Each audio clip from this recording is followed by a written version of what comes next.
Good evening. The Who's today were on at Rosehill. It was Golden Rose Day. Um, the pumper getting Zoo Star home. Now, during the week, we had a meeting at Warwick Farm. At Warwick Farm on Wednesday, the track was good. The rail was 5 metres out from the 1,000 metres to the winning post, including the chute, and it was 3 metres remainder.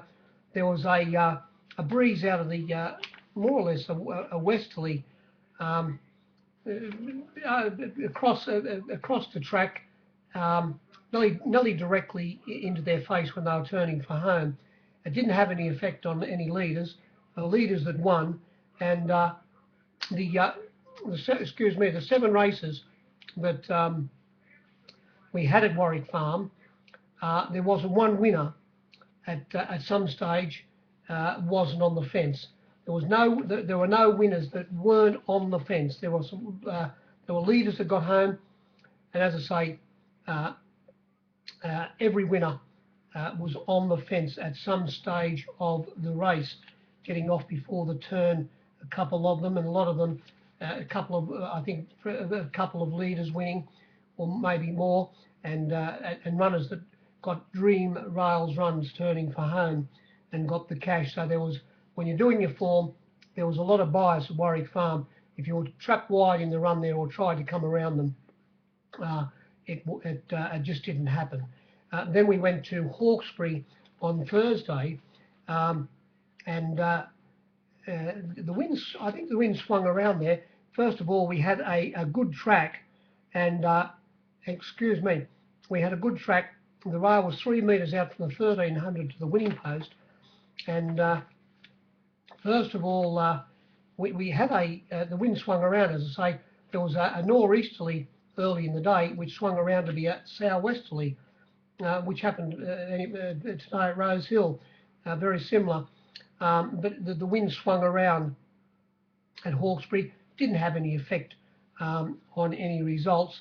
And at Hawkesbury, there's a lot of kickback on this track. It's very evident. You can see it when you watch the tapes. There's a lot of sand on this track. It's very dry. Runners back in the field, they cop it in their face. It's hard for them to make up ground.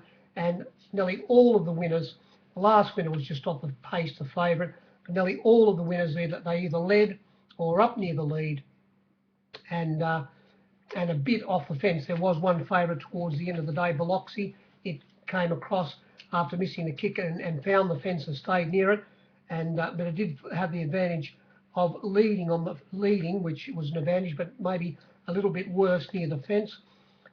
So when you're doing your form there, you have to allow for runners that were near the lead having an advantage. And then we got to Rosehill today, where the track was good, the rail was in the normal position, and it looked early on that the track was going to play heavily towards runners that were on the fence. It levelled out a little bit as the day went on, but there was most certainly nothing wrong with the fence even come the last race. But wide in the run most certainly was no good. And again, the wind, there was a nor'westerly blowing before the first race, and it was still there for the second race. And then it started to swing around a bit. Race 4, we had a southwesterly, no, a southeasterly. So it more or less had swung around from the beginning of the day. By race 4, the wind had changed direction, and again, very similar to during the week at Warwick Farm and Hawkesbury, it didn't seem to have any effect on the results. In the first race today, the visitor from Melbourne hosting, it sucked up on the fence, was held up getting a run in the straight. But when the gap came, ridden by Father Schofield, hosting just burst through and won by 0.8 of a length, coming again off the fence from well back in between runners, running second, held up slightly was the second horse, like the winner, but the winner was a better run, was Twisted Emotions running second, and Windswept, who was in the more or less the 1-1 position, ran third. You know, on the screen in this race, they said there was 102.8 in the marketplace, about 3 less, say about 99.5. The flux and the screen they weren't. There was just a little bit of difference in the actual marketplace today in most races. Not that the figures were any good, but by the same token, this winner, it was a very bad result for the captains to kick off with, because we put it up the 9-4 favourite. It got out to $3.70. It started, I think they returned it shorter than what it did start, but it was $2.90 only when they jumped. So it was 11-4 to 15-8. And as I say, when it got the split, when it came, it was far too strong. And the Grumble and Grunters, they got on the right leg in the first. They were on the wrong right leg from the very first race. Similar in the second race, Footy Fan was taken straight to the lead by the 3-kilo girl Claire Nutman, and it travelled sweetly for her.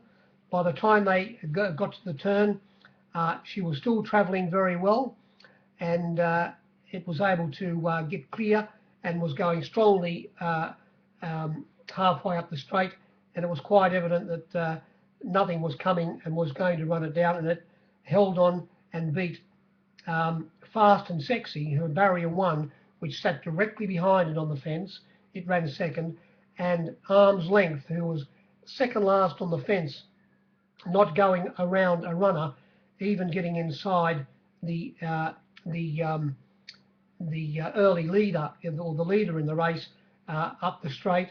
The leader was, well, no, the Footy Fan led. What am I talking about? It just kept on getting rails runs, Arm's Length, and stayed tight against the fence. And it was a 60-1 chance, making up a lot of ground. Only beaten about 1.5 lengths. So after the first 2 races, and seeing Arm's Length come along the fence, most were saying that the fence was on fire. In this race, there was 105.7 on the screen, and maybe a couple less in the marketplace, around about 104 or 103. As I say, the winner led all the way. Windbender, it was 3 wide karting, not really the place to be. It got trapped wide in the run sail and ran second last, so you could more or less forget its run.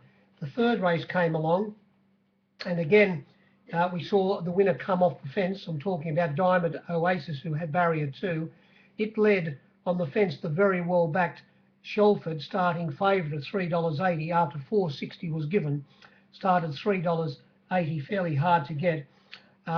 It came across and led with Blazing Schnitzel on the south side, and Christian Reith on Green Beret, who drew barrier 1. He didn't want to get caught on the inside for some reason, and he was always more or less on the back of Blazing Schnitzel, who was outside the leader, and trapped 3 wide outside him from barrier 3 was Lee Cap. He had no alternative, and back on the fence, looking at the leaders and also Green Beret was the winner. And when they turned for home, it railed up Diamond Oasis, ridden by Jay Collette, and was held up slightly, easing off their heels. But when he got around them, the only 3-year-old, the 3-year-old colt, the only 3-year-old in the race, it was able to, as I say, ease off their heels and win by a length and beat Shelford, with Agent coming from last, never going around a runner, railing up all the way, only beaten 1.1, and Green Beret was 1.5 lengths away in 4th position. They got right away from all of the others. The winner did have the benefit of being on the fence, but by the same token, it was a good win against the older horses. Race 4, we saw the favourite, Ecuador, taken straight to the lead by I Own the Lead combination, Tommy Terrific Berry, trained by Gay.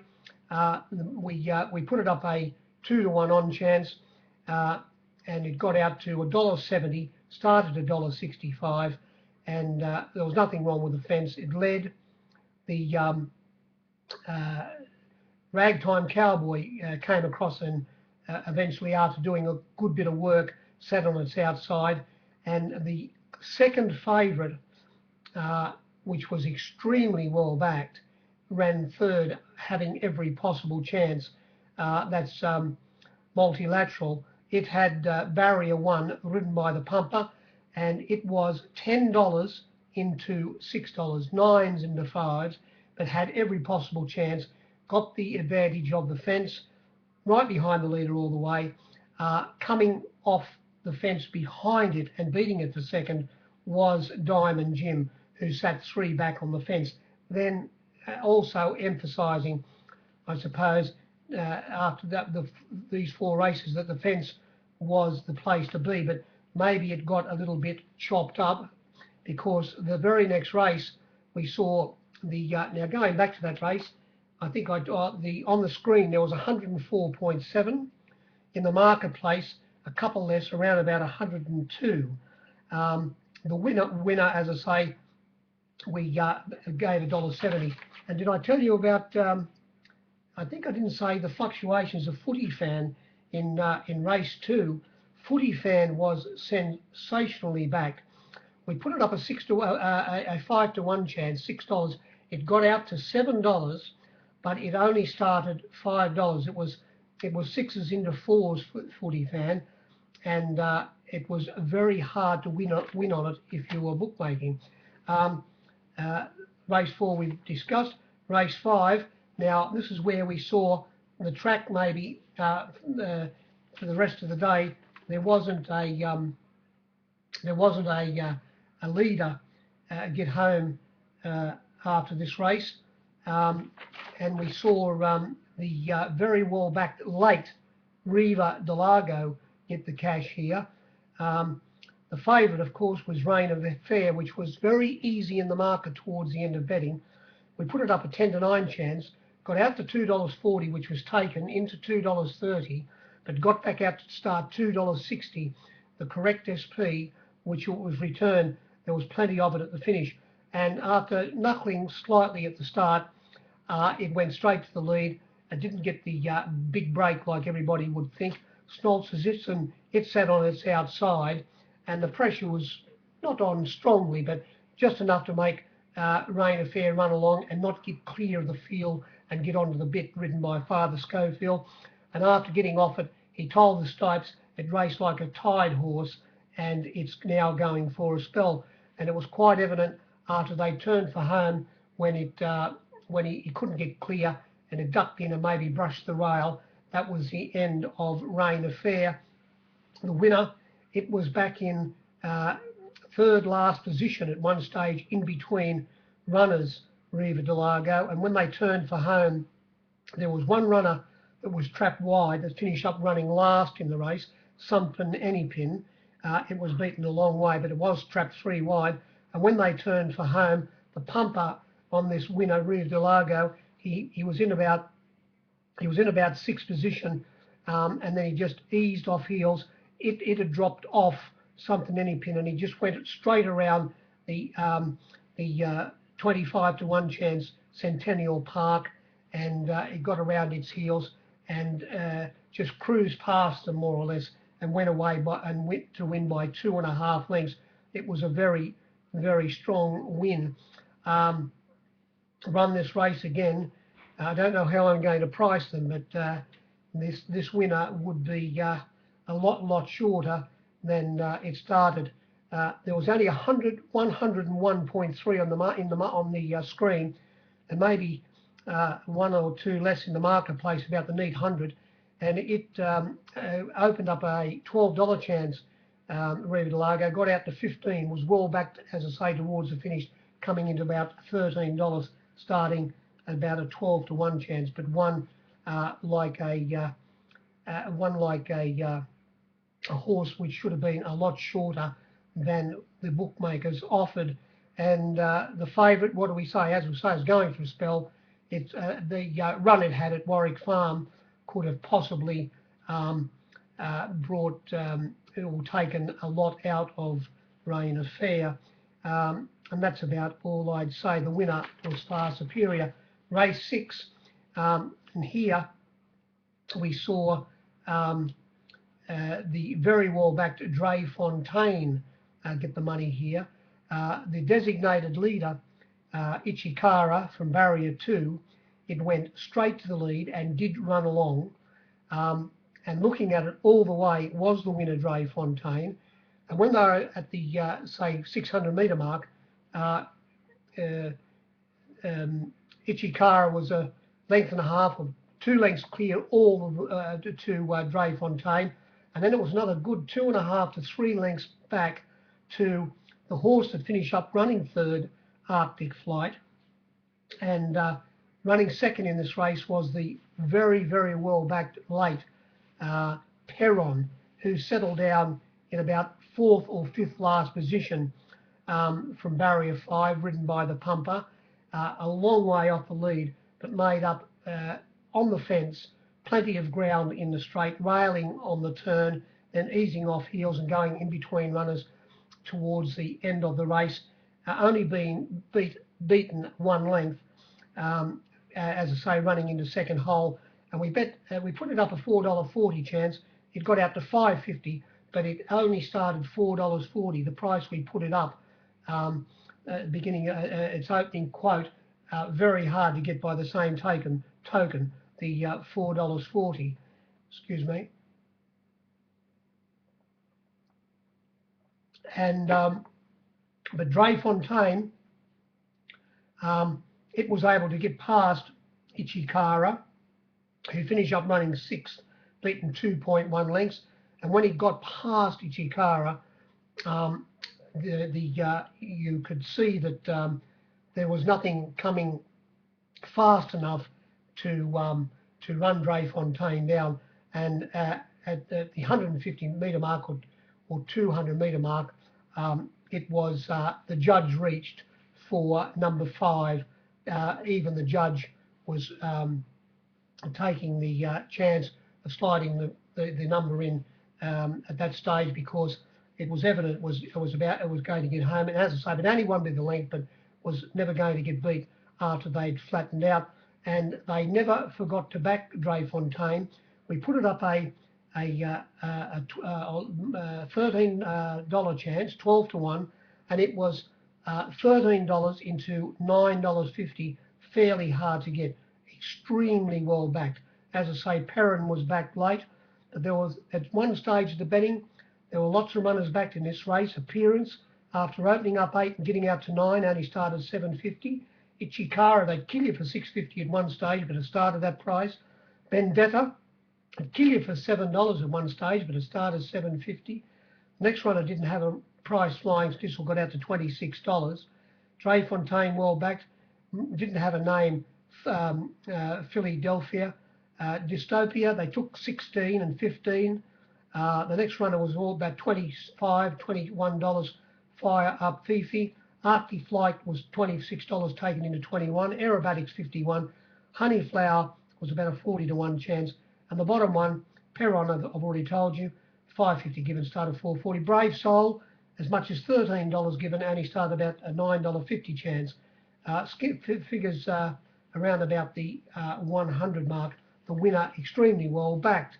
We got to race 7, and this was the Golden Rose, and there was an announcement. Read the ride instructions or the tactics with Zoostar, and they were Wallet was going to leave it up to the pumper's discretion, and he jumped awkwardly and copped a little bit of a check at the start, and he was well back in second last or last position after they'd more or less only travelled a short distance. But then he was back in third, fourth last position coming down the side, but moving up 3 wide, getting onto wide cover. And when they swung for home, he was able to ease off heels and come down the outside, and he won well. He beat the runner that sat 3 wide outside the leaders all the way. It led on the fence into the red coming across from barrier 15 and finding the fence and leading. It did run last, beaten 18 odd lengths. It did run along. By the same token, it was a 100 to 1 chance. Sitting on its outside was Marcel Roulette. They took 50, started 40, and 3 wide outside the pair was a second horse, Dissident, who was extremely well backed. Dissident, as much as $13 given, only started 9. So its run has been very, very good, Dissident, because it stuck on after sitting on the outside of the leaders 3 wide. It's only been beaten 0.3 of a length. By the same token, the winner did come from a long way back in the field, but maybe if it would have slotted in the second horse, you never know, it might have got a break, and Zoostar mightn't have been able to run it down. Now, there was, of course, we saw getting into third hole in this race, the colt Bull Point trained by Gay, $41 given, started 31, and when they came out of the barrier, it apparently missed the kick. Well, it did miss the kick, but then got a bit of a check at the start. It was ridden by Father Schofield, and he said it more or less wouldn't stretch out early, and as everybody saw at the 800 metre mark, it was a good 6 to 7 lengths behind the second last horse, which was Criterion, who was a mile off the lead. And then, as I say, it was another 6 to 7 to maybe 8 lengths, if you want to, at the 800 metre mark behind Criterion. And this runner finished up running third, Bull Point. Maybe it's a bit bullish, being a colt. It pulled up with an abrasion to its near hock, but it was a very strange run. Maybe with all that pace up the front, where they did run along, it suited the horses coming from behind, but there were lots of other runners back in the field that didn't make anywhere up as much ground as Bull Point did, or the winner. And so we're going back to the second horse again, Distant. So maybe I haven't done the sectionals yet and had a real good look at this race, but maybe its run was a lot better than it looked. But obviously it'll be pointed out in form talk about Bull Point in all of the ground that it made up in that race. A very, very strange run. And then we came to the last. Now in the Golden Rose, for a start, in the Golden Rose, on the screen they said 104.5, and we got about 2 less in the marketplace, about 102.5. And come the last race, on the screen they said there was 104.6, and there was about 4 less in the marketplace, about the neat 100. And this was won by the Avery Prince Cherie. As much, we put it up a $3.20 chance, 9 to fall the field, got out to $3.60, and it started at $2.80, hard to get. I think they returned it shorter than that, but I was $2.80, and it was also $2.80 on the fence when they jumped. And there was a mishap at the start here when we saw Lumiere knuckle as soon as the gates opened after taking a stride, ridden by Father Schofield. He went over as Gregory Peck. He's uninjured, I think, or I hope. And behind it, in barrier, it came out of barrier 3, and in barrier in barrier 2 was Chase, the runner that's been running down in Melbourne, and it was completely stopped in its tracks more or less at the start, lost a lot of ground, and the rider didn't persevere in chasing the field, and he pulled it up. And it was also checked badly at the start, Polish Night. It had barrier 1, losing a lot of ground. It went straight to the lead in a fairly slowly run race from an outside alley. Darcy Be Good, it had the outside alley, 13 out of 13 runners. It had the runner that dislodged the rider at the start, Lumiere, after going to the first turn without the hickey hockey aboard, it was able to get up near the lead and eventually go to the lead, and it was in front of Darcy Be Good all the way. And Darcy Be Good at I'd say the 800 metre mark or the 600 metre mark, it was 4 lengths in front of the horse that finished up running second, Honoris, who was extremely well backed. And then it was another couple of lengths to the winner, Prince Cherie, who was sitting on the outside of Grey Assignment. And when they turned for home, the horse, the riderless horse, might have been first past the post. And when they hit the line, the second horse, Honoris, had got past after straightening Darcy the Good fairly quickly, but then they finished in the middle of the, not in the, right in the middle of the track, but the winner had Honoris in its sights all of the way, and ridden by Jay Ford, it was a little bit too strong towards the finish, and only winning by 0.3 of a length, but was beat the second horse fair and square. And Julianus, who didn't lead, it settled back about 6th position on the fence. It got a good run turning for home, and it got into third hole, but was safely held, beaten 2.1 lengths. That was about the meeting. Nothing more or less to say. Less is more ran forth in that race. It was on the back of the favourite, had every possible chance. I suppose there could have been a different a result if the mishap at the start didn't happen with Lumiere, which we found out, of course, why it was tailed off last start. It had a heart problem, but this situation we'll never know whether this favourite was still able to get home if this the mishap didn't happen at the start. But as it turned out, the favourite punters got the cash, and extremely well backed. Was a strip out for the captains. As I say, 360, 50, 40, 330, 320, 310, $3, and they killed you for 290 towards the end of betting, and 280 very hard to get. You wouldn't see it, but as much as $9 was given about Juliana's early. But it was into $7 at one stage, but got back out to start 8. And Honoris, the second horse, as much as $13 given about it after opening up 11, and only started 9. And there was a bit of money for imposing at $10 and $9.50, and all of the others more or less got out in the market. They took $10 less is more. It only started 8, and that was about the section. And if you were wire netting, our good friend and colleague Mo Conlon, he's a marvel, Mo. He was back at Hawkesbury. He's 83 years of age. He was back at Hawkesbury working on Thursday, and he was there again today at Rosehill. So welcome back, Mo.